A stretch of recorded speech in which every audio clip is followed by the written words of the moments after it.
Welcome back, everybody. As the title says, round one NFL mock draft. I should have put like four exclamation points on that because it's the most exciting time of the NFL season besides fantasy drafts. And if you're wondering, where's Austin? We told you last week he's in Europe. So until he's back on the American time zones, we're not going to be seeing much of him. But don't worry, he misses everybody. He can't wait to get back and chop up sports. But welcome back to a great friend of the show in Grant. So Grant, welcome back. Thanks for having me. And so, as you know, or if you've watched in the past, Grant is a devout Detroit sports fan. So I'm sure Grant, you're excited about the Detroit Lions having their number six this year. So for a team that basically made the playoffs to have the sixth overall pick, you can't be too mad at that. How are you feeling going into the NFL draft tomorrow night? A lot of excitement. To have a top 10, almost top 5 pick and not be because we were bad in the previous season is great. The fact that we also have a second first round pick later is great. And on top of that, we have the Detroit is hosting the draft next season. So like there could be a potential to, celebrate Super Bowl championship in the city of Detroit with the 2024 draft. I don't know, future's bright for the Detroit Lions, about the only sports team we can hang our hat on right now, which is weird to say. Well, even with the draft's excitement, I think the Detroit Lions probably got their best news since they drafted Calvin Johnson with Aaron Rodgers getting traded to the New York Jets. I myself am thankful. I'm very thankful that Rodgers is no longer a Packer at this point because it makes drafting a whole hell of a lot easier. We all knew he was going to be a Jet. It was just a matter of time. And so we're going to be as accurate as we can be in this mock draft. We're not predicting any trades. We might talk about some fits we see in places where teams could trade up. But in terms of actual capital being moved, we're just going to keep it kind of chalk in terms of the order. That way we're not having to like fully speculate and dive super deep into like what the compensation really will be. So without further ado, let's hop right into it, Grant. So give me one moment to share the screen. We love the spoils of the internet. So as you can see, we are on PFF using their mock drafter. And so now Carolina is on the clock, Grant. Do you have any initial thoughts with this pick? The internet's kind of decided for everyone over the last week or so. Adam Schefter said no, Bryce Young's going first, whenever it seemed CJ was destined to go first for the longest time. Yeah, I think you said it right there. I was talking with some buddies about a week ago, and I was like, oh, it's easy. It's Stroud. Like, no doubt, bigger quarterback, better arm, etc. And then the whole IQ test results came out, and I feel like everything's been trending Bryce Young. And with Frank Reich as the new coach for the Panthers, I think he's proven that he can kind of make do with whatever he has at quarterback. And Bryce Young is that next Jalen Hurts, Russell Wilson body type where he's mobile and a good thrower. So I think it's Bryce Young. Mm-hmm. Yeah, my biggest thing coming out of the combine and even after the end of the college football season, a lot of people had a lot of doubts around CJ Stroud as a prospect throughout his entire career at Ohio State. Everybody knew the talent was there. Like, he has a killer arm. He's got the size, the build, and he helped facilitate. He helped produce some of the best talent at wide receiver in college football year over year. We've seen it with the likes of Garrett Wilson, Chris Olave in the last year's draft, and now we're seeing Marvin Harrison Jr. coming out next year. And even a guy in JSN who had a career year the year before whenever he was sharing the field with Olave and Garrett Wilson. For me, I liked CJ Stroud as the first overall pick, and I still kind of like him in Carolina. I don't like Bryce Young's size, and that's not me saying that I don't believe Bryce Young can translate as an NFL quarterback. But traditionally speaking, Frank Reich has preferred quarterbacks that stand above like 6'1", 6'2" in stature. These more prototypical, like, sized quarterbacks. Since the beginning, the front office has been in love with Bryce Young. And the whole thing with Reich was like, is he going to just say, no, I want CJ Stroud? I think Carolina is looking to plant their flag in someone that they think can be their franchise superstar, which kind of makes you think, what if they were to take Richardson? I don't think Richardson is nearly ready enough to be the first overall pick. Nothing against him. He's probably best prospect we've seen in years in terms of just raw athletic ability and potential. But I would have to agree. The first pick seems as chalk as it's going to get in this first round, unless Carolina gets a little cheeky and because the one thing I could see is there's one quarterback prospect that teams are super in on, and it is Bryce Young. And a lot of the camp out of Houston, I get the first year head coach in D'Amico Ryans being a former defensive coordinator, probably wanting to go defender. Houston wants Bryce Young. Everyone knows Houston wants Bryce Young. If Carolina can get some capital out of them to move one spot, I think Carolina's fine taking CJ Stroud at 2. So in our honor of not declaring any trades, we're going to lock in Bryce Young as the first overall pick in the 2023 NFL draft. I will say we can both agree that like it's safe to say that the Panthers are drafting a quarterback regardless of the position they're drafting from. I mean, they wouldn't have traded up and given up all those draft picks and DJ Moore and all that just to get the first round pick. So I think, like you said, even if they're able to get, I don't know, later, like a 6th round draft pick this year from the Texans or something like that, just to move back one, they'll be fine with Stroud. Yeah, 100%. And this brings us to Houston. I think there's a couple of ways this Houston pick can go. I'm not entirely sure which way we're going to be looking at it. But with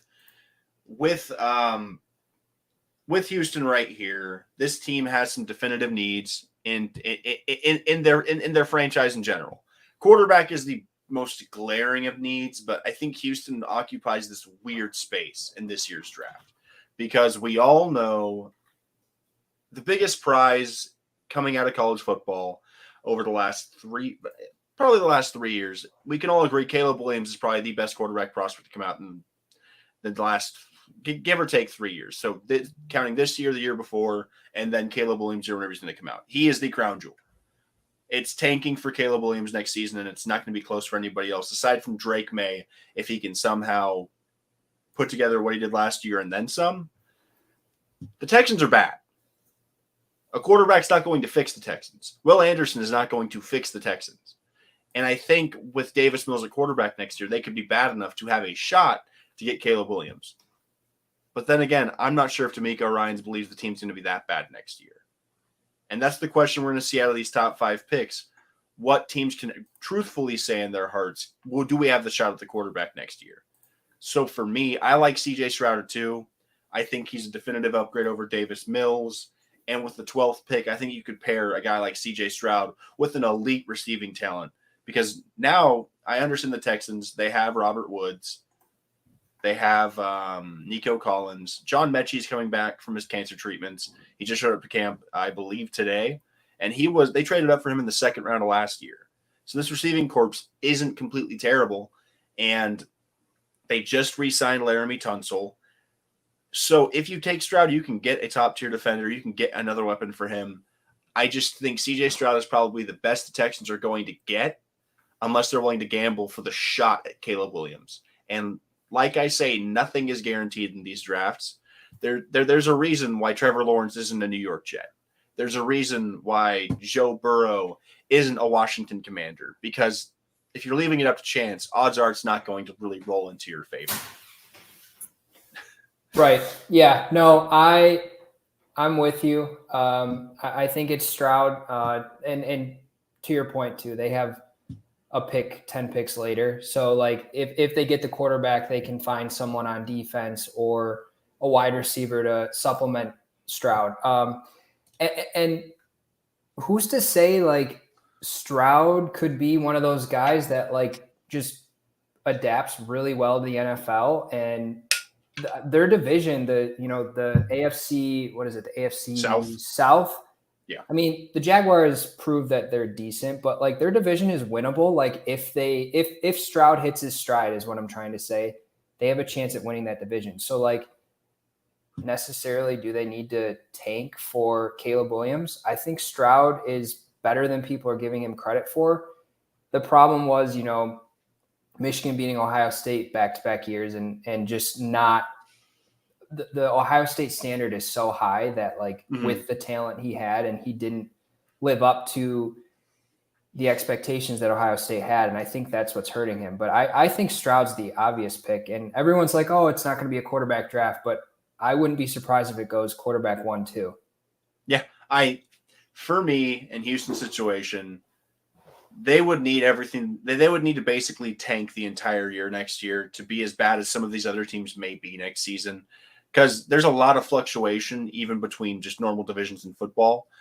Green Bay isn't going to be as good as they were. We're going to have a lot of bottom feeders come next season.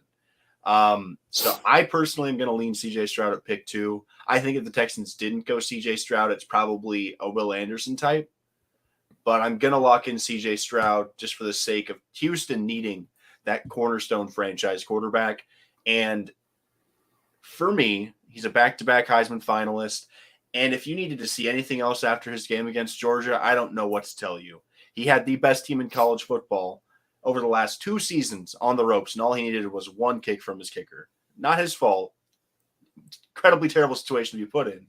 But CJ Stroud pick 2. Now we go to Arizona. This might be the worst situation in football right now. I don't think I'm making an understatement. They have Kyler Murray coming off of a knee injury. Budda Baker wants to get traded. Brand new head coach in Jonathan Gannon, whose last memory we have is of him getting beaten up by the Chiefs in the second half. I don't like Arizona right now. DeAndre Hopkins clearly doesn't like Arizona. That's why he's going to be traded by the season start. They kind of have to go defender here. They could go plenty of ways. I think if you're Arizona, I could see them trading back. I could see a team like Tennessee trading up to 3. I could see a team maybe Atlanta. One of these teams with the top 12 picks is going to try and get that 3rd pick. Maybe they can't smoke screen. They cannot smoke screen Indy because they're not taking a quarterback. Kyler Murray's on a max level contract. Maybe they could make Indy think someone's going to jump them for the 3rd best quarterback in the draft. But unless Tennessee is playing ball and trying to get the heir apparent to Ryan Tannehill, because I don't care what people say, I am not sold on Malik Willis, and I don't think I ever will be. Last year's quarterback class is probably the worst one we've seen since the Jameis Marcus Mariota draft, and I think that draft was better at quarterback in terms of top talent. So I think it's Will Anderson. And to be fair, if the Jalen Carter news didn't come out, Jalen could have been a great pick here for Arizona, but I think the off-the-field issues scare him out of a top 5 selection. So I'm going to lean Will Anderson at this pick. I think he makes the most sense for what Arizona really needs. J.J. Watt retired. Their defensive line isn't super inspiring. And their defense in general has always kind of been a missing piece for them. Yeah, I watched all of the Hard Knocks and for the Cardinals, and it's funny to watch a team and like see the inside locker room stuff. And I think JJ probably saw the writing on the wall with this one. Mm-hmm. And you're totally right that they're in such an interesting position. I think they actually hold like a lot of power in this position because Kyler's out. It's not even like a tank for like the tank for Tua or tank for whatever. They're in a situation where it's basically an off year because they have their franchise quarterback. They know he's out. So they're not going to draft a quarterback. I know we said we're not going to talk about trades, but I would be shocked if the Cardinals draft 3rd here.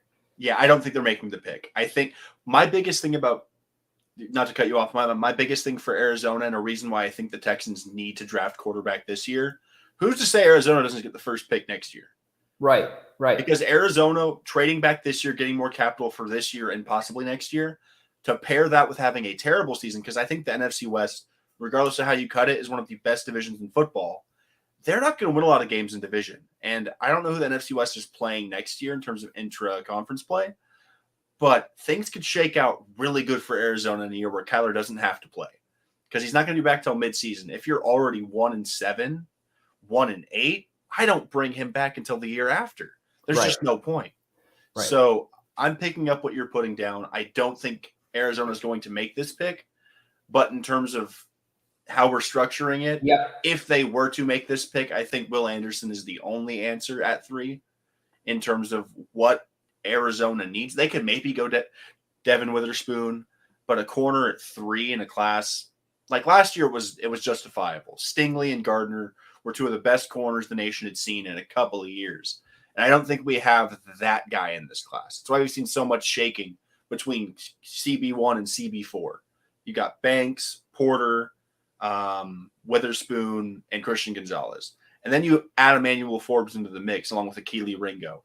I think any of the top 6 or 7 corners could be the best corner coming out of this draft their rookie year. So, yep. No, I agree. Based on overall talent, Will Anderson's the pick.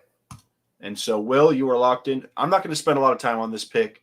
I don't like who Indianapolis is projected to pick. I cannot argue for why they won't pick him. He scares me. He probably will be good. Just the whole Great White Hope thing for me at quarterback just has always scared me off a little bit ever since Zach Wilson got drafted. I thought it was stupid when it happened. I thought it was stupid when they were hyping him up. Justin Fields should have been the number 2 pick the entirety of the time. Will Levis could prove me wrong, and I would totally get it. But the Herbert comps to me feel a little rich, due in part to the fact that Levis didn't have the production, and you could flip that on me in the other way because he played in the SEC, and it's tougher competition than the Pac-12. Levis has all of the tools to be a standout quarterback in the NFL. Has he gotten the reps, and does he have the intangibles to put it all together? That's something we're going to have to find out. Yeah, I think people forget, like, last year, obviously, with Matt Ryan, it did not work out, but, like, the Colts really are a quarterback away from making some noise. Their offense is still solid. Their defense is really good. It just was riddled with injuries last year. And their division, same as the Texans, not great. So if they're able to find someone and if they want to take the shot on Levis, I actually think, like, I saw, like, right before this, the whole, the Manning family, like, approved of Will Levis. What is that? Like, what does that mean? Like, okay, the Manning family, has a history with the Colts, but they don't have, like, any decision power unless They're like the Corleones. Right, exactly. So insane. I'm just going to, based off that, I'm going to say Will Levis, but, like, I don't think that has any, like, power in the ultimate decision of the front office. For me, the Colts are taking a quarterback. Yeah. Will Levis makes more sense for their situation. They're in a division that is kind of historically bad outside of Jacksonville. And who's to say what Jacksonville does next season? I think Jacksonville wins the division. I thought they were going to play spoiler to a lot of teams before the season started last year. I was right. I didn't think they were going to spoil the entire division. So Indy is trying to play for something here. They still have the bones of a team that is trying to compete. And Levis provides that more than Richardson, in my opinion, for this coming year. So Will Levis, you are an Indianapolis Colt. It'll help with his wardrobe. He doesn't have to really throw any of the Kentucky stuff because it's all the same blue. Yeah. And this is where the draft is going to get interesting. You and I talked off screen for a little bit. I think this is where I'm going to plant my flag. The guy that I'm taking here could go later, and he probably will go later for all we know. But Seattle has a very, very, very unique opportunity here. And you see it on the screen. Team needs guard, center, defensive lineman. You know what? You're not drafting in the top 5 picks. There's 2 options. They get Jalen Carter at 5, or they're picking Anthony Richardson. And this is the crux of the issue. Are you more likely to find an Anthony Richardson in future drafts? Or are you going to have the opportunity to get an Anthony Richardson in future drafts? Or are you going to have the opportunity to get a Jalen Carter? I'm leaning towards being able to get a Jalen Carter level player in more drafts moving forward. And that's not discounting Jalen Carter's talent. He is a physical specimen freak. Any label you want to put on him. If the news didn't come out, he's probably the first defender off the board. But this is a year after Georgia just produced Jordan Davis, who skyrocketed up draft boards due to his size and speed and agility and just his overall footprint. Georgia's churning these guys out year over year. Players are getting bigger, stronger, faster, especially at the defensive line position. The evolution of the interior defensive tackle, whether it's Donald, Jeffrey Simmons, Deron Payne, like, they're getting better, they're getting faster, they're getting stronger. we've never seen a guy like Anthony Richardson, ever. Seattle just gave a team-friendly extension to a guy that's had one and a half serviceable seasons in the NFL, his first good season at quarterback. The core of this team is younger than it was 3-4 years ago. They have the draft capital this year to take 2 players in the first round, and Denver kind of gave them the opportunity that I don't think they're going to see moving forward, especially if they're trying to keep the core together. DK Metcalf, they have Kenneth Walker. The number 5 overall pick makes me believe they're taking Anthony Richardson, which is great for them because he doesn't have to start and he can sit behind Geno and he can learn the NFL. He could sit for 2 years, and by the time that he's ready, he can be ushered in as the franchise quarterback. If it all works out, which is the key thing here, if it all works out. Yeah, go ahead. But we saw this in Seattle before. They had a quarterback that they signed before the draft in Matt Flynn. They draft Russell Wilson. Granted, it wasn't a first-round selection, but Russell Wilson usurps Matt Flynn within like less than a year's time. That's not what's going to happen in Seattle this time. But Seattle has the opportunity to basically do what they did before, but with a higher caliber prospect. And you can only count on your fingers how many times a team is fortunate enough to be able to do that. The Chargers, it worked out for the Chargers in that way whenever Phillip Rivers and the entire team got hurt, and they got the 6th pick and they selected Justin Herbert. Good teams don't take quarterbacks this high, or they don't have the opportunity to take quarterbacks this high. And after Richardson, is there another, like, can't miss is the wrong word, but is there, after Richardson, it's basically a teardrop at quarterback. It's Bryce and Stroud, teardrop. Levis, Richardson, bigger teardrop. Yeah, you've done a good job at talking me into this, but I'm still gonna disagree here. Okay. First disagreement actually for us. I think we've pretty much agreed so far, but I think it's Jalen Carter. The reason I say that is because what does that tell Geno? You know, we believe in you. We're going to sign you for a couple years and we're going to let you play. Oh, wait, we're going to, draft this guy. And I get the whole play behind him like Mahomes did with Alex Smith. But to me, I think there's a possibility that they, they got all these extra picks from the Broncos and they could turn around next year and try to trade up for Caleb Williams or somebody else, because the QB draft class next year is a little bit richer than this year. So I think they ride it out with Geno, see how he does. And I mean, they still have, the foundation around Geno. So even if, it doesn't go well, I think it's kind of a prove it year for Geno. If he does well, then obviously they stick with him. I think this past year, this 2022 with Geno was kind of just like, all right, it's gravy. We did not expect it. We were actually going to go with, another option, but this is more of the, okay, we gave you the money, now back it up and let's see what you can do. I just feel like drafting Richardson would be a slap in the face to him, but I could be wrong. I just think Jalen Carter, the off-field stuff at some point, the on-field performance has to outweigh the off-field stuff. I know it would leave a bad taste in the mouth for a lot of people, but I think Jalen Carter's the most talented guy left here. You've convinced me. I would love for the Seahawks to take Richardson, and I think it would be smart to kind of hedge that bet. But Pete Carroll's not the most Pete Carroll doesn't really hedge. Pete Carroll builds his defenses and lets the offense do enough that way his team can win games. And I'm going to be blunt about it. I think Jalen Carter 5 years down the road could be easily the guy that should have been taken first overall in this draft. That's how talented and how much of a specimen he truly is.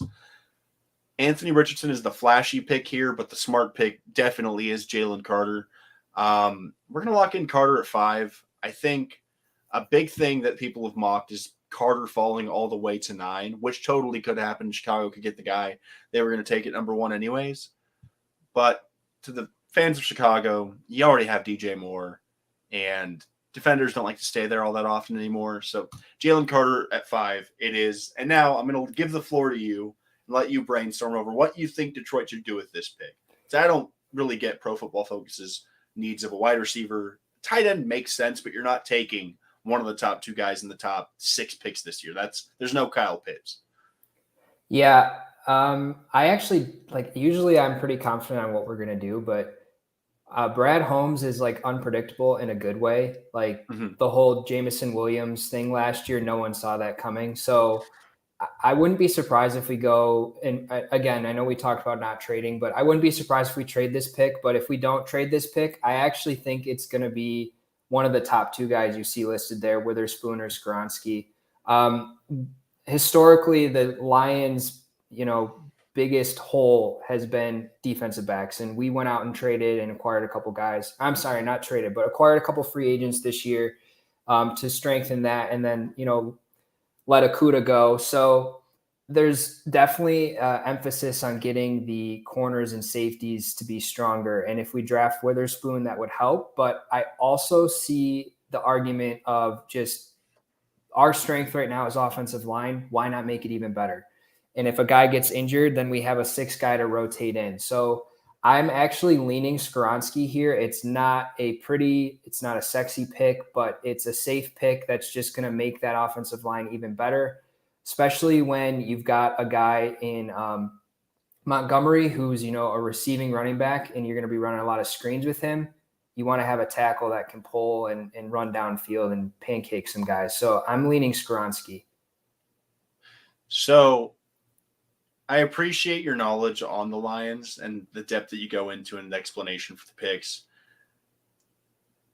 I'm not sold on Skoronski. He's not my favorite tackle prospect in this draft. If we look a little bit farther down, I think Paris Johnson Jr. probably is the best tackle in this draft. I just don't know if Skoronski's going to be a tackle at the NFL level due to his just arm length. Granted, a guy in Rashawn Slater, who people said his arms were a little too short, was all world his rookie year, and he sadly got injured this previous offseason. So I really, from experience as a Chargers fan, should just, shut it on that fact. And for a team like Detroit, where the offensive line is so fleshed out and it is so good currently, you draft a guy in Skoronski at this pick, and it allows you to basically brace for any type of injury on the line because his arms are a little bit shorter. I think he could be an all-pro level guard, and he could play a pretty solid NFL tackle if need be. And we see year over year, offensive linemen get hurt. It's just a fact of the matter. They're constantly moving with their hands. They're constantly fast twitching with their legs. Injuries are bound to happen with people this big. So I'm going to let you make the call. I think Witherspoon is a great corner. I think he's probably going to be one of the top guys out of this class. I like him a lot. But Skoronski makes a lot of sense. I do think Detroit could trade back from this pick. I think Tennessee could be like, I want the quarterback and trade up and grab Anthony Richardson. And I think that move is better for you guys going to 11. Because then if Skoronski's gone, I do think Paris Johnson at 11 is a lot easier to look at than Skoronski, than Johnson at 6. So for the sake of how we're doing the draft, we'll go Skoronski at 6. And then that leads us to the Las Vegas Raiders. And they're not feeling too hot. Jimmy Garoppolo's the quarterback. I don't think they take Richardson. I just don't see it happening. This team is built to play now and win now. And I don't think they're built to actually win now is the problem. They've got Devontae. Jacobs got the franchise tag. They just signed Jacoby Myers. They're trying to win. Trying is the operative word here. So a team that is trying their hardest to win, there are 3 to 4 impact position groups. They're not swinging for the quarterbacks. You need perimeter defenders, offensive linemen, wide receivers. People that are catching the ball from the quarterback, protecting the quarterback, and getting to the quarterback. So now Vegas is looking at possibly Paris Johnson. They're looking at possibly, I think Witherspoon probably goes here. I think the first corner off the board is probably going to Vegas. If not, an offensive lineman. So would you agree, Devin Witherspoon? Yeah. Las Vegas Raiders? I'm looking at their depth chart right now, and man, they have a lot of holes. But like you said, I think we've seen the latest, the trends in the last few years. The guys that get paid are the ones that protect the quarterback, the ones that rush the quarterback, receivers, DBs. So I think it's important to get your lockdown corner here. Yeah, and that's a big thing that just Vegas hasn't had. They've been active in free agency and trying to add pieces, but this is a guy that they can plant their flag in and say Devin Witherspoon is going to be our guy moving forward. This is going to be an interesting pick in Atlanta. I don't know where they're going with this pick. They say Desmond Ritter is the guy. They could totally take a stab at Anthony Richardson. I don't think anybody would be mad. Um, JSN here would be cool for them, not for his fantasy stocks. I don't trust Ritter to really, let alone support Drake London for a full year. You pair that with JSN, I think it's going to be a mess all around. Christian Gonzalez has been mocked to the Falcons quite a bit. I think Nolan Smith is actually super interesting. Um, Kids from Georgia. This is the Atlanta Falcons. Mm-hmm. It's like a homegrown kid being able to play in Atlanta. I think there's a lot to be said about that. I don't know if Nolan Smith's going in the top 10 picks personally. So I think I really don't know what Atlanta's going to take. I think the easiest way to just push it aside and say, okay, cool, enjoy Christian Gonzalez is that. But I don't think they're taking quarterback. I think Bijan's a little too early right here. And I just don't see them taking JSN. I can't see it. Yeah, the only problem, I agree. I don't see them taking Bijan or JSN, but they're running backs. I mean, outside of Cordell Patterson, and are you really going to have Cordell Patterson be your guy? I don't know. The Nolan Smith pick is intriguing. Anytime you see an edge rusher from Georgia, it's exciting because they're just freaks of nature. So, yeah, I would side with what you were saying, either Christian Gonzalez or Nolan Smith. So I'll let you make the call there. This is difficult. So, eeny, meeny, miny, mo. Hometown kid, congratulations. You don't have to move very far in the colors match. This, after the first like 6 picks, anything can basically happen. Mm-hmm. Now, Chicago's on the clock. This one feels easier. I think if Jalen Carter's there, they're taking him 10 times out of 10, and you're not going to have to ask why. They're not competing right now. Bijan would be cool. They just got rid of David Montgomery, but they have Khalil Herbert, and I believe they trust him. They just added DJ Moore to an already crowded wide receiver room, and crowded is the not correct word to use because Chase Claypool, cool. Darnell Mooney, solid wide receiver 2 on a team that doesn't win games. DJ Moore is the cornerstone of this receiving room. JSN, definitely like definitive upgrade. And if I'm correct, or JSN was right after Justin Fields, or I think Fields actually played with JSN at one point, if I'm correct. Maybe wrong. No, I think you're right. That sounds right. So we're looking at it. I think right here, if Gonzalez doesn't go to Atlanta, I think Gonzalez is definitely in play for a team like Chicago. Their secondary has not been great over the last couple of years. I know their safety last year, the rookie, was very good coming into his first year. I think Paris Johnson is in play, and I think Christian Gonzalez is in play. I'm going to lean Gonzalez just because it's the whole best player available on the board, and I do think Johnson is going to be good, and he's probably my favorite tackle prospect. But after Witherspoon, you could pick any of the corners that you would really like to have, but I'm going to lean Christian Gonzalez here. Yep, I'm with you. It's obviously we saw Justin Fields running around like a madman because he had no protection, but I don't think you take an offensive lineman just to take an offensive lineman. Like you said, when there's better talent there at a position that you do also need. So I think it's Gonzalez. Congratulations, Christian. So the Bears logo is now C for Christian for the next 10 minutes. Tennessee, we got, okay. Philadelphia. No clue what you want to do. It says the team need is wide receiver. Okay, I guess. A team that has A.J. Brown and Devonta Smith. They could take anybody they damn well please. They could take Bijan Robinson and I would go, cool. Thank you for doing that. They are to the victor get the spoils. They also say they need a guard and a center, but they're the best rushing team in the NFL over last year. Kalijah Kancey doesn't make sense because they just got Jordan Davis. I guess they wanted to do a rotation. He could work. Outside of Bijan, I think a guy like Brian Branch makes sense. No, I think, I mean, we saw that defense and they're basically reloading. I don't think they need help at defense.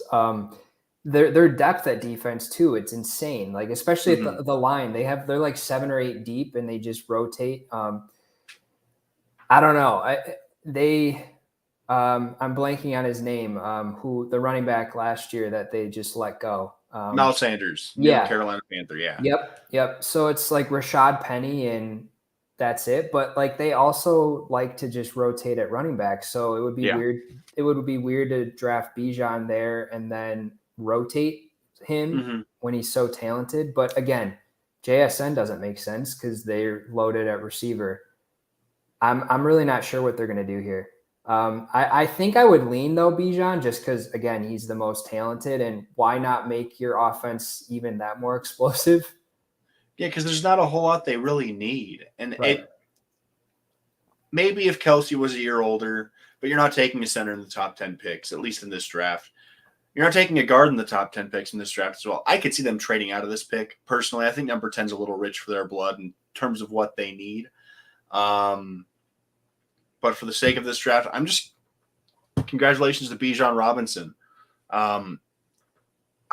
Because top 10 for a running back just seems absolutely blasphemous in 2023. Yeah. But in terms of the players left, and because they're not going to take tight end, they're not taking quarterback. They will not take the 10th overall pick if the first 9 picks go this way. There is no way on God's green earth it's going to happen that way. Right. So, I think they're sitting pretty, and it's like, let's see what happens before us. And if we have a guy there that we want, great. If not, then come knocking at our door and we could get some more picks later or more picks, in future drafts. But yeah, to me, it's Bijan right now, just based on how we have it shaken out. And I mean, let's be honest, they were Patrick Mahomes. Patrick Mahomes away from the Super Bowl. So they're sitting pretty. Yeah. So Bijan, congratulations in this reality. You're a Philadelphia Eagle, which now brings us to Tennessee. They're going to take JSN or they're going to take Anthony Richardson. How are you feeling? I think it's Anthony Richardson. And when I saw the shakeout here, I forgot the Texans had 12. So to pair Stroud with JSN is like a lock for me. So I could see the Texans trying to, talk to the Titans and say, we got our quarterback. If you're going to take Richardson, like we're guaranteeing we're going to take JSN, or I don't know. So yeah, I think these next two are kind of easy based on how everything else has fallen out. Okay, I'm in agreement with you. I think if JSN falls out of the top 10, he is a Houston Texan. It's just the way it's going to go. So Richardson, congratulations. You're going to play in Tennessee. And JSN, he is the guy in this class for me. There's two, just like the running back and receiver class this year, there is the one and a teardrop. And so now we look at Green Bay, quarterback, receiver, tight end, defensive lineman, safety. Can I just say one thing on JSN real quick? Yeah, go ahead. Yeah, so everyone loves I'm trying to pull up the roster from the 2021 Ohio State team, but I was at that Ohio State-Michigan game when we beat them unexpectedly, and it was JSN, Olave, and I'm blanking. Garrett Wilson? Garrett Wilson, yeah. So we've seen what Olave and Garrett Wilson have done in the pros. JSN, to me, was the most dangerous on the field when they were playing. Like, people don't realize how good he is, and I would not be surprised. Garrett Wilson won Rookie of the Year. Wouldn't be surprised if JSN wins Rookie of the Year and makes Garrett Wilson look like, who's this? So, yeah, I think if the Texans get Stroud and JSN right there, that's very exciting. I think it's the best possible outcome for their draft. Unless they take maybe Jalen Carter or they take a defender at 2 or they trade back for some reason. Either Bryce – the only other way it's better for them is if they get Bryce Young at 1 because they're just infatuated with him. But yeah, no, I felt since the start of the process after like the season ended, JSN was the number 1 receiver in this class.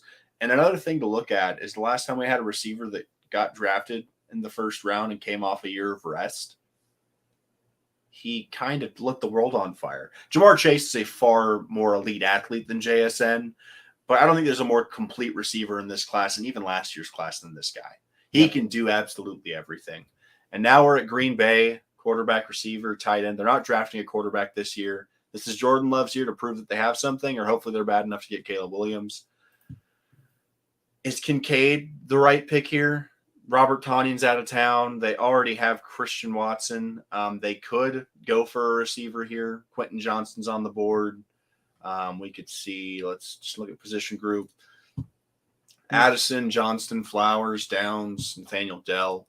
I like Quentin Johnston a lot, but I don't think he's a top 15 pick or the second receiver off the board, if I remember correctly. So yeah, I think Kincaid's the right pick just because, like you said, it's Love's prove it year, and Watson and Romeo Doubs showed some potential. So I think they're going to ride with those guys, and they need a tight end because never even heard of the number one starter tight end that's on their depth chart right now. And I do think Kincaid is probably the best receiving option at tight end in this draft. And there's one thing that NFL offenses have grown to love, especially in Kansas City, is the ultimate receiving threat in Travis Kelce. Can Kincaid be that? Probably not. But the opportunity to have somebody like that, you don't come across it a lot of the time. And he showcased at Utah that he has that spectacular catchability that not a lot of these guys in this class truly have. The only other audible that I would think of is possibly Kalijah Cansey. The dude is a physical freak. He is huge. And in any other class that didn't feature Jalen Carter, he's probably the number one defensive tackle in the class. But Green Bay's going to need offense. They still have Aaron Jones. A.J. Dillon's still there. Give the kid a weapon. Dalton Kincaid, congratulations. And now we have New England. Arguably the worst-case scenario for the Patriots. Bijan is gone. Richardson's gone. There's not a quarterback you can take here. There is a tackle, and there is an edge. Paris Johnson and Miles Murphy, welcome to the table. Yeah, and Belichick, is also so unpredictable. Yeah. I think it's one of those two guys just because Mac Jones needs help. I mean, he needs help with a competent offensive coordinator first, but he needs help with protection. So I don't know. I think Paris Johnson's the smart play, but you know how Belichick is with his defense, and he would love to just stack that line too. Well, let's look at the edges in the class. We've got Murphy. Oh, wait. There's a guy that we forgot about in this entire shade. If Tyree Wilson is here at this pick, I think Tyree Wilson is getting drafted. He slid in this mock because Pro Football Focus does not respect Tyree Wilson's innate ability as a football player. I don't think Tyree Wilson really changes a whole lot. Maybe Tyree probably goes over Nolan Smith at 8, possibly. But if Tyree Wilson slides all the way to 14, I think he's the easy pick. Yeah, I totally forgot about him too, and I hate that these rankings, make you miss guys. So I don't know. I completely agree with what you just said, that Wilson's probably the guy for the Falcons, and then the guy Nolan Smith could be, Yeah, you just swap those two. But I do also think Atlanta could go for a guy like Nolan Smith because of the versatility he really possesses. He could be an edge. He could play a little bit of the interior. Tyree Wilson is probably the most physically gifted edge in this class, which is why I don't think he makes it out of the top 10. So New England, congratulations. Due to oversight, you have Tyree Wilson on the roster. That's the best case scenario for New England. Forget Bijan. Forget Anthony Richardson. If Tyree Wilson falls, that is music to their ears. The Jets are taking Paris Johnson. Yep. The Jets are taking Paris Johnson, and I don't care what anyone else says. If the world works out like this, which it probably won't, this might be my worst mock draft ever in point blank, period. I did an NBA draft last year. Thought I did a good job. We made it work. Johnny Davis to the Wizards felt great. Didn't like him, but congrats to Washington. Speaking of Washington, with no command whatsoever over what they're doing with their franchise, Chase Young didn't get the 5th-year option. What are they doing? Quarterback, guard, center, linebacker. You're not taking a quarterback here. You're not really taking a guard. This comes down to like best player available. They can't take Cansey. They have Daron Payne. Their defensive line is set. If they don't like Chase Young, they can maybe take an edge. I don't see it happening. I think they're in the range of maybe a Joey Porter, maybe a Brian Branch.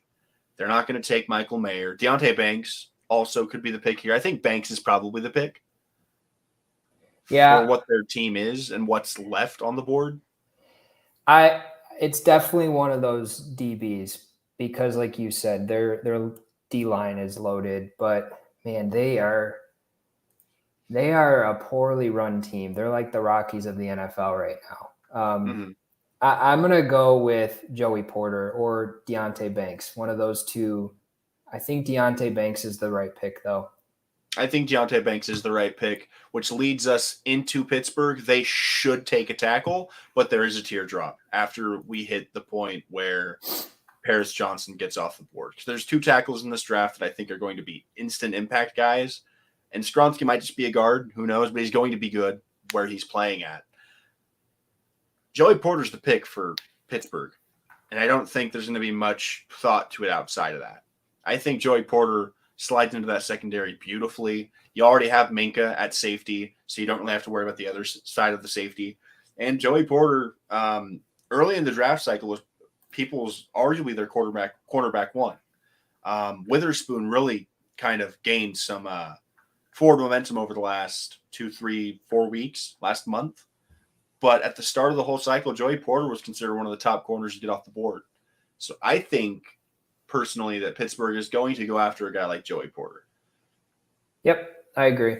I mean, they lost Sutton to the Lions, so they need to backfill for him. And it's something to say about these Big Ten DBs. Got a lot of them up here. So now we're back at Detroit. I just don't see wide receiver being the pick for you guys here. Like, there's some really good names. We could talk about them. Addison, Johnston, Flowers. After that, we have the teardrop to Downs, Dell, Tillman, and Hyatt. A lot of good receivers in this class. Only one JSN. So I think receiver outside of the top 15, we're not going to see another one picked until like maybe 2021, personally. That's just the way I'm viewing it right now. And then we look at the tight end spot. Michael Mayer looks pretty good for you guys right here, but I don't think he's the pick because Kalijah Cansey's still here. And based upon the intangibles we've seen in this class, this is a guy that I don't know if a top 10 pick is warranted for him, but outside of Jalen Carter, he feels like the premier interior defender in this class, which is kind of scary because interior defenders don't always pan out. There's plenty of guys that go in the top 15 picks at defensive tackle that really flame out in 3 to 4 years. So I'm curious to see how you're feeling the team should go in regards to a pick like this. Well, it was really exciting to see Hutchinson pan out, and we, hit a diamond in the rough with James Houston. So we got the edge guys. If we can get Cansey too to add to that, it would make the most sense. I agree with you that we're not drafting a receiver or tight end at this point. So yeah, strengthen that D line. Congratulations, Kalijah. Welcome to the D. And now we're at Tampa Bay. What are you going to do? I think Brian Branch can make a lot of sense here. I think you could take Broderick Jones. You could take Anton Harrison. Tampa Bay is going to try and compete. They have Baker Mayfield. There's not a quarterback here on the board that's going to usurp Baker Mayfield week 1. The offensive line's been kind of in shambles over the last year or so. Injuries, retirements, and teams just getting older.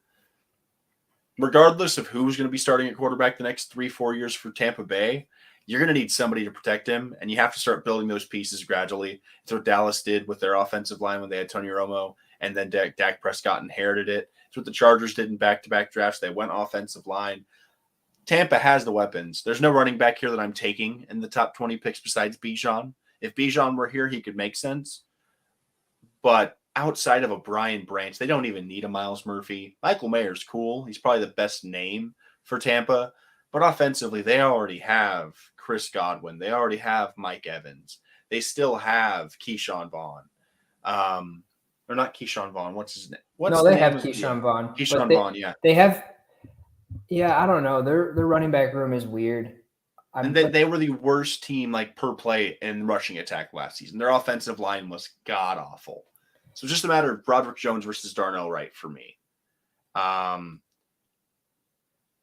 I haven't watched enough tape on either of these guys. It's a coin flip. I think Jones probably goes before Darnell Wright, but both of them are mocked 19.2, 19.1.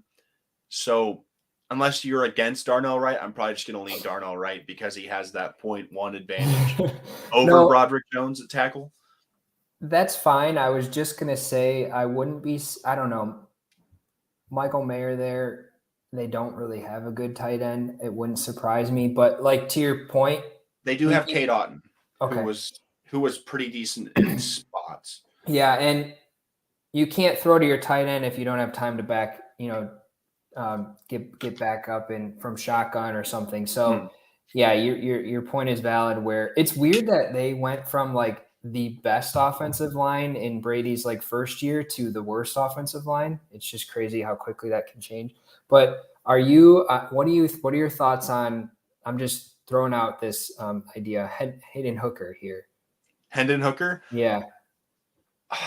I love it. I think it would be really good. I think Hendon Hooker is.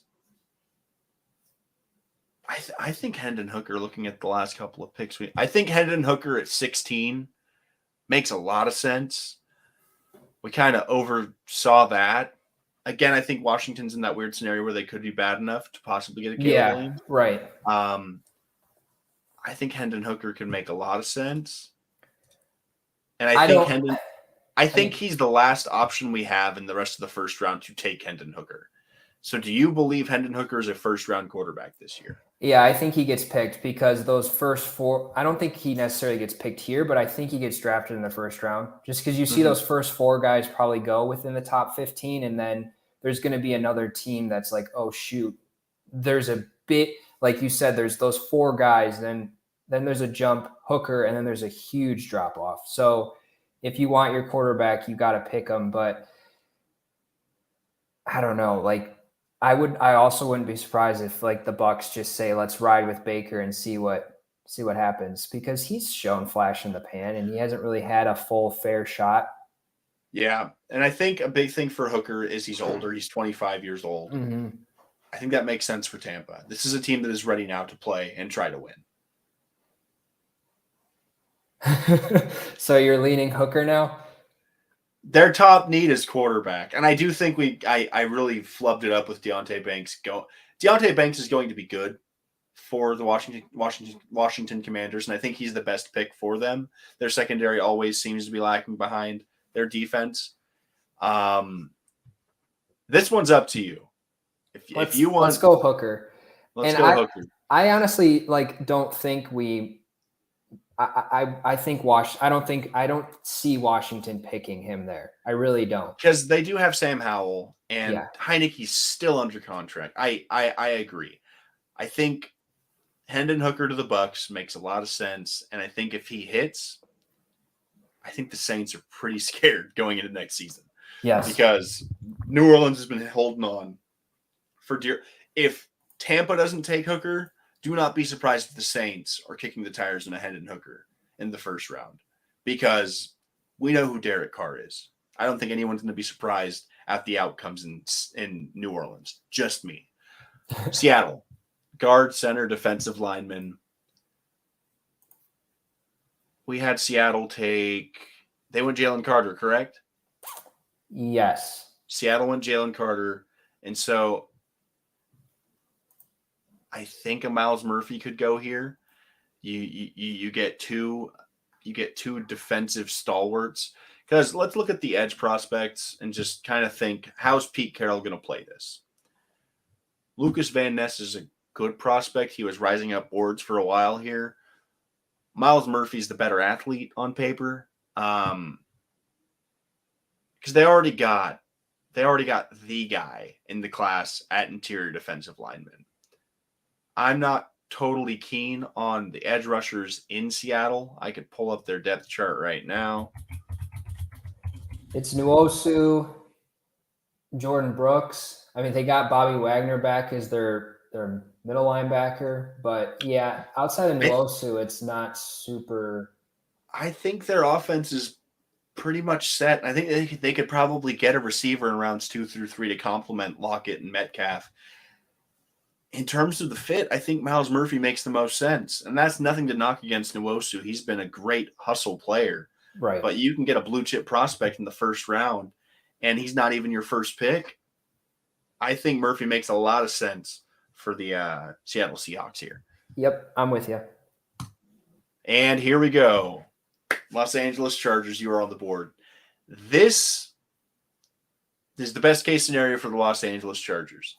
The only player that I think they would want to be on is Bijan at this pick, if he were available.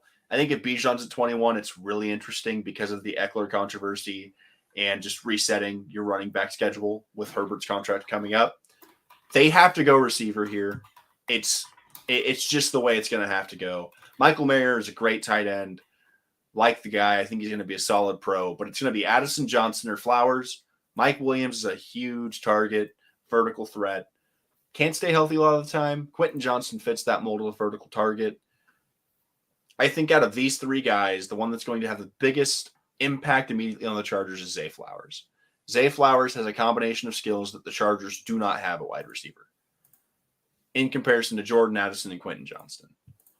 Because Johnston can take the top off of a defense. Addison relies primarily in the slot. Flowers is probably the most twitchy prospect at receiver this class has. And I think he's a little bit faster than Johnson and Addison in terms of just overall game speed. And the Chargers just didn't have that last year. Yeah, I'm going to trust your expertise on the Chargers situation here. But I will say this is probably a little bit biased because being a Michigan alum, watching Quentin Johnson tear us up, like he looks like the real deal. But if you want to go Zay Flowers here, I'm not going to be upset. Well, we could look. His explosiveness is the big thing. He's got a first-round grade. Zay Flowers, first-round grade. Setting up routes, movable weapon, quickness. The Chargers just don't have quickness. I mean, route running. Though, yeah. So Keenan Allen obviously is a huge. If he can stay healthy, then that really helps you guys. And to me, Quentin Johnson models after Mike Williams. He's that. It's too close to a right. He's that big play guy. So if you want that consistent, short, 5 to 15 yard pass catcher, Zay Flowers is probably the smart choice here. Because Addison and Flowers project to me to be very similar players. I just think Flowers has to take it. He has to take the top off the defense potential more than Addison does at their sizes. Because I think Jordan Addison's one of the best slot receivers out of this class. I think he's that talented. But I'm going to lean Flowers. If the Chargers didn't just give Mike Williams all that money, Johnston is definitely the pick here. He's going to be the guy that we see getting drafted in this class and 3 years down the line go, why wasn't he top 15? But I'm taking Flowers at 21, and I'm not looking back. Baltimore. Quentin Johnson is a Baltimore Raven. I agree.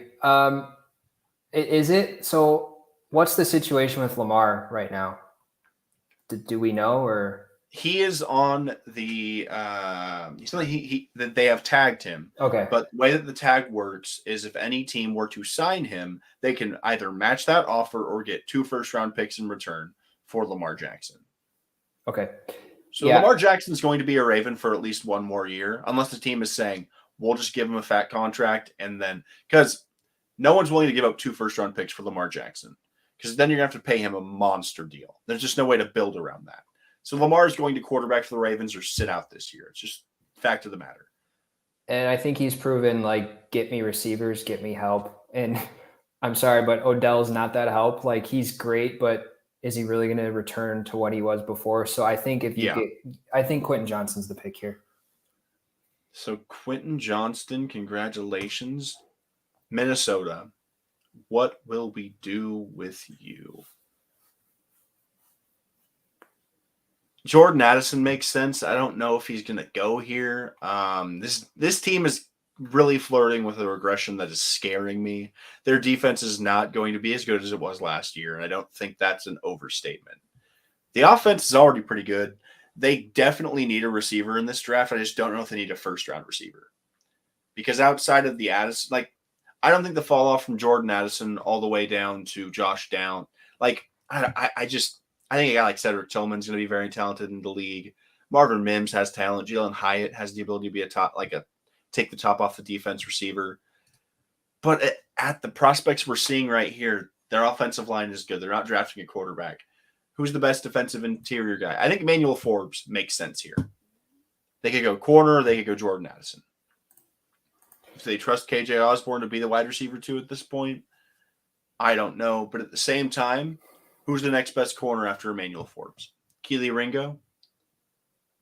Yeah, I think it's a DB for sure. I mean, they still have the chance to, like you said, draft a receiver late. And with Justin Jefferson, like being such a solid number one, you can kind of bank on getting a late round value. I still think Minnesota has a chance to win this division. I agree. Mm-hmm. There's regression. I think they need to strengthen that defense. They're still holding on to an aging Harrison Smith as their best like DB right now. So I think if Brian Branch doesn't go with this pick, he's going to be a Jaguar. Mm-hmm. I don't think there's any other reality. So I think it's going to be Brian Branch to the Vikings or Brian Branch to Mm-hmm.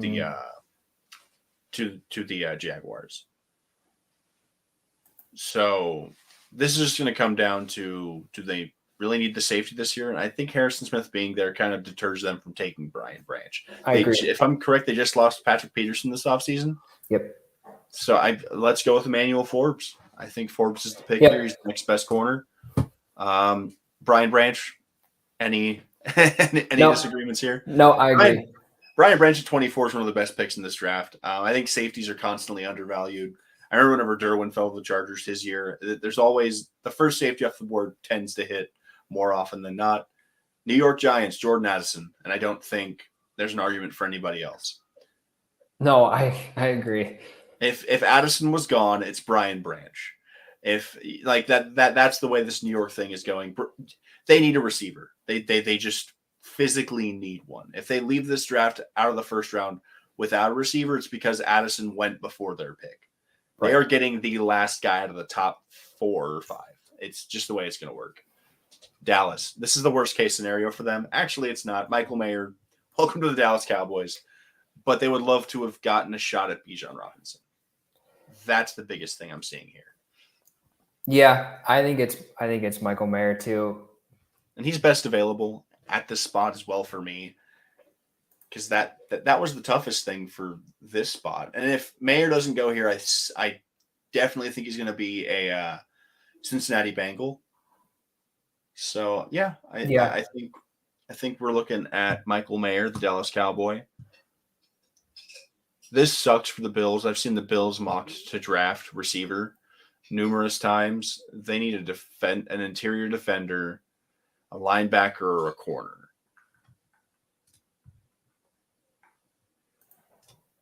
The thing though is, like you said, there is late round value for receivers, and the big names have already gone, so I don't see them taking a receiver. I like Mozzie Smith a lot. I think Mozzie Smith could be the play. I saw a mock where he was going to the Chargers at 21.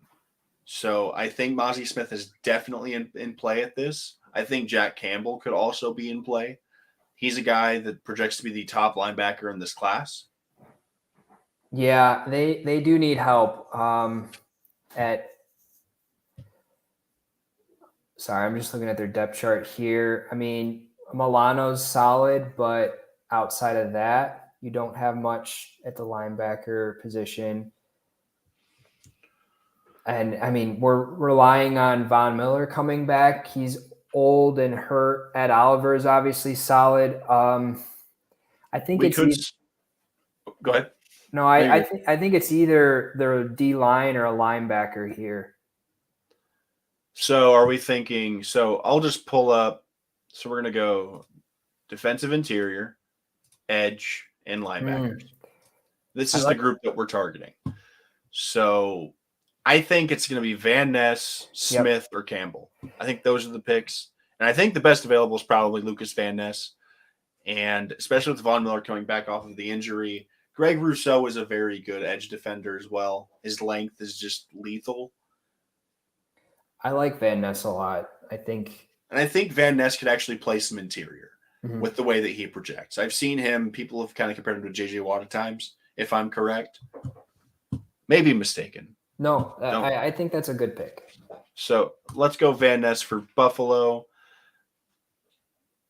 Tight end, defensive interior, defensive back.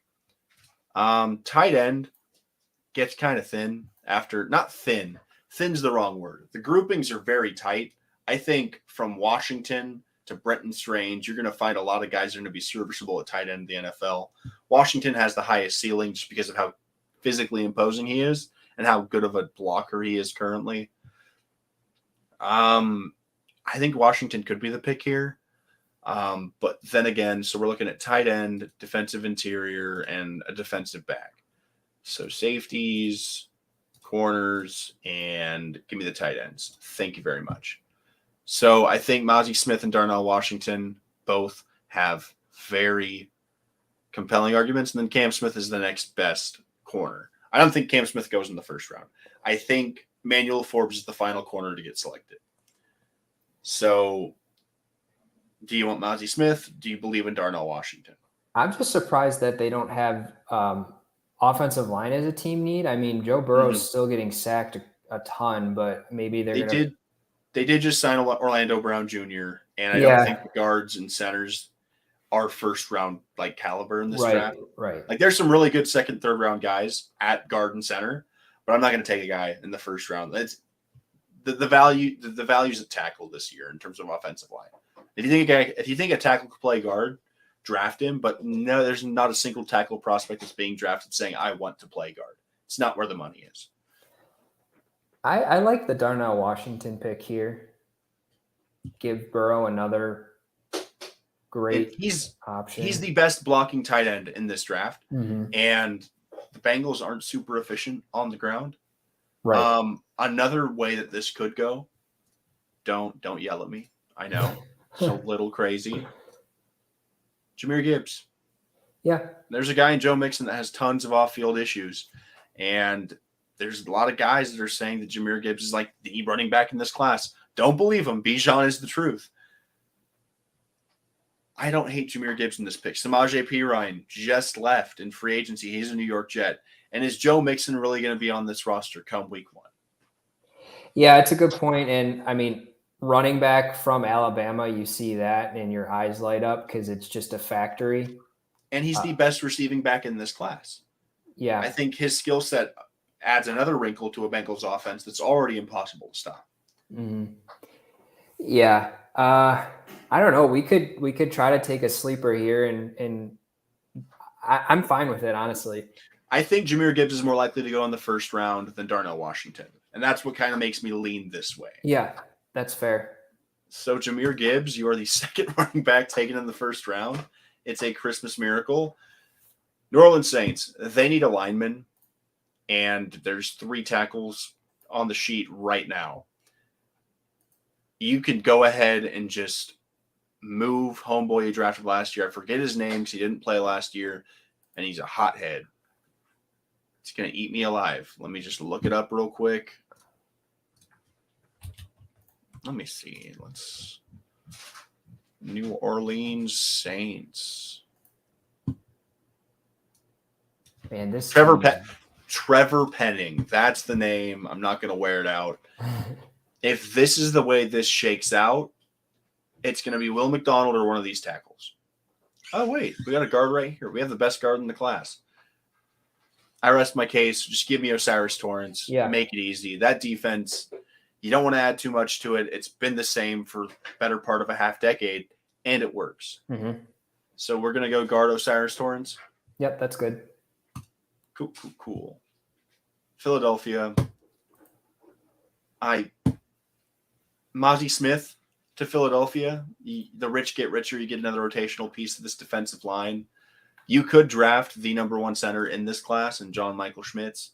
I think that could make sense. Jason Kelsey is only getting older, and Father Time is undefeated.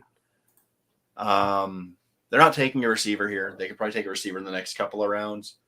So I think it's between these two, John Michael Schmitz or Mozzie Smith. Yeah. I know there's a lot of concern with Kelsey. Like there was concern that he might retire. I think if they won the Super Bowl, he was going to retire. So yeah, I agree. How much is left in the tank for him? I don't know. Go ahead. Their line is old. Lane Johnson's on the older side of like offensive tackles. I think they'd take their pick of the top 3 tackles just because of positional value. Yeah. And for all 3 of these guys to be available at this point is kind of surprising in this mock. I'm not going to talk back on it because I think it makes sense. There's the top 2 tackles, then the other guys kind of fill in after him. So I think Darnell Wright could make a lot of sense here. It just adds youth to the line, and it gives you more. It gives you the ability to be able to trust in the fact that your line has the depth. It's what Detroit did.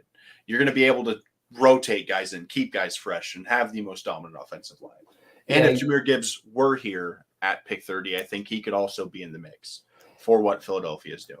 You don't want to run into a situation where over the course of 2 years, you have to restart at offensive line because they've all retired. So it makes sense to rotate in a new guy so that then he becomes the veteran 4 or 5 years down the line. So yeah, I'm with you. Darnell Wright, congratulations. The city of brotherly love and possibly a Super Bowler in your near future. Kansas City's taking a wide receiver. Juju left in free agency. They have Justin Ross, who came out of Clemson last year with a lot of injury concerns. Out of the next 4 receivers on this board, on our show last week, Aaron was on, and he made some very good points about Cedric Tillman. Out of the 4 guys that you see here, I think Cedric Tillman is the one guy that probably has the highest ceiling at receiver. If he doesn't get injured last year for Tennessee, he probably is the number 1 guy coming out of Tennessee at receiver, and arguably maybe even presents himself to be in that class with Avison, Flowers, and Johnston outside of the JSN area. Because if we're looking at Tillman, how many games did he played in 6 games at 200? So 6 games, he had 417 yards, 3 touchdowns. The year prior, put up 64 receptions, 1,081 yards, and 12 touchdowns. And if we look at him, he's 6'3", 213, 23 years old. He's a vertical receiver, insane catch radius, and he's great, and he could be better against press coverage. We look at Jalen Hyatt. He's a burner, vertical threat. He can't defeat press coverage, but he's 3 inches shorter, about 40 pounds lighter, or 30 pounds lighter. Nathaniel Dell is just too small to be taken here. Elite route runner, very quick. Josh Downs, same thing. He's too small for what Casey's offense needs. So if Casey is going receiver, I'm leaning Cedric Tillman. And if you pair a guy like him with Patrick Mahomes, I think he can produce at the NFL level. Yeah, my only counter is that's such a – I mean, you drafted Sky Moore last year to kind of become that future number 1. So you're going to draft another really young guy to go with MVS and Tony. I wouldn't be surprised if they traded for somebody mid-season. If they Hopkins is actually in the rumor mill. I think that would Casey make a lot is of sense. The favorite to land him, because if they are going to try and land, if they're going to try and land a guy in Hopkins, Tillman doesn't make sense, and then I think Mozzie Smith makes some sense. I think they could also go tackle. They don't need it, but they just lost Orlando Brown Jr. They did sign the guy from the Jaguars who will be good for them. They already got their center. They got Creed Humphrey. I think it really depends on how confident they feel in getting Hopkins. Yep. And I don't think that's going to be a pre-draft move. It might be, but I mean, maybe. Well, yeah. If Hopkins is coming down the pipe, I don't think Tillman gets drafted there. I think Tillman could go in the 2nd round for any team. I think Tillman is probably the best. He's the next best guy after the teardrop after Addison. And so there's really compelling class of edge rushers, and just blew my mind right now. Frank Clark is no longer a Kansas City Chief. I think we all forgot about that after the Super Bowl, but Frank Clark is not a Kansas City Chief. The Chiefs could use a defensive lineman, preferably on the edge. Karlaftis was great for them, and he fell. we got a guy in Will McDonald and Felix Uzama. McDonald has been flying up draft boards. We look at him last year. He played at Iowa State. You got a guy that put up only 3 sacks last year. He had 16 hurries, 3 balls batted down, played in 12 games.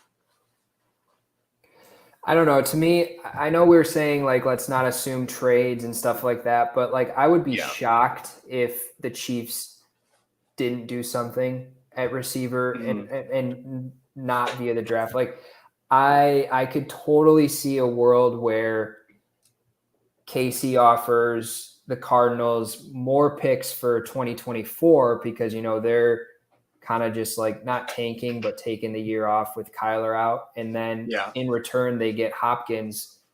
I don't know, like a second round, 5th round for Hopkins would make sense. And then you draft an edge guy here. I think edge is going to be the move here, especially with Clark no longer being a Kansas City Chief. That's how crazy the draft gets me. And that's how far removed we are from like tangible NFL moves being made. I'm probably going to lean the guy from K-State. He's just a bigger version of what Will McDonald's projecting to be.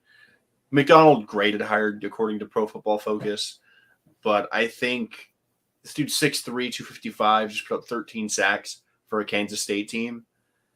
You pair him with Karlaftis and you have Chris Jones in the middle. I think either of these guys in the KC defense ends up hitting. Yeah, I agree. That will be the last pick. If McDonald goes at 30, great. If he doesn't, even better. I don't want to unlock anything Pro Football Focus. And so from Grant and myself to everybody watching, thank you for tuning in. Thank you for sticking around. Make fun of it. I'm going to download the image for sure. Make fun of it, fear it, loathe it, love it. Doesn't matter to me. The whole point of podcasting and sports broadcasting in general is just to voice your opinions. Decisions were made. Some may be wrong. Some may be right. There's one thing we can guarantee. The Cardinals are not drafting at 3. The Chiefs are probably not drafting at 31. And Bijan Robinson is probably not going 10th overall. But aside from Tyree Wilson and Hendon Hooker, I think this draft is about as honest as it could be. I think there's not a single bad pick in this first round. And I'm just excited to see how it's going to pan out. Because I feel like the last couple of years we've kind of known a little bit more in terms of what the teams are going to be going for. There's just far more uncertainty from pick 2 all the way to like pick 28. Yep. Whenever you have a draft where the quarterbacks aren't far and away the best players in the draft, it makes it really exciting. Yeah. But a lot of teams get better in this draft. A lot of teams, I think every team gets better with the way we mock this thing out. I don't think anybody comes out of this first round saying, man, I wish this would have broke this way. So, again, thank you to everybody for tuning in. Grant, you have anything you'd like to plug before we're out of here? Anything you're working on? No, I mean, so mainly my Twitter is focused around baseball and the MLB. So, I mean, if you guys like baseball analytics, baseball stats, opinions, things like that, follow me at Database Hit. It's been a pleasure being on. Yep. And shout out to Tyler for being in the live chat the entire time and for giving us the platform to host us for our weekly shows. We are thankful to you, Tyler, and we appreciate you having us on. And I'd like to say thank you to everyone for tuning in. It's always a pleasure. It's always a fun time getting to talk NFL, especially come draft season. We'll be posting the mock draft on Twitter for everyone's pleasure, for better or worse. But from Grant and myself and Austin, thank you to everybody for tuning in. And we're going to leave them with the final word. So hopefully this actually works. So Grant, you got to tell me if you hear the word. Peace. Peace. Yep, we got it. Okay, cool. Thank God. Because I couldn't hear any of that. Peace, guys.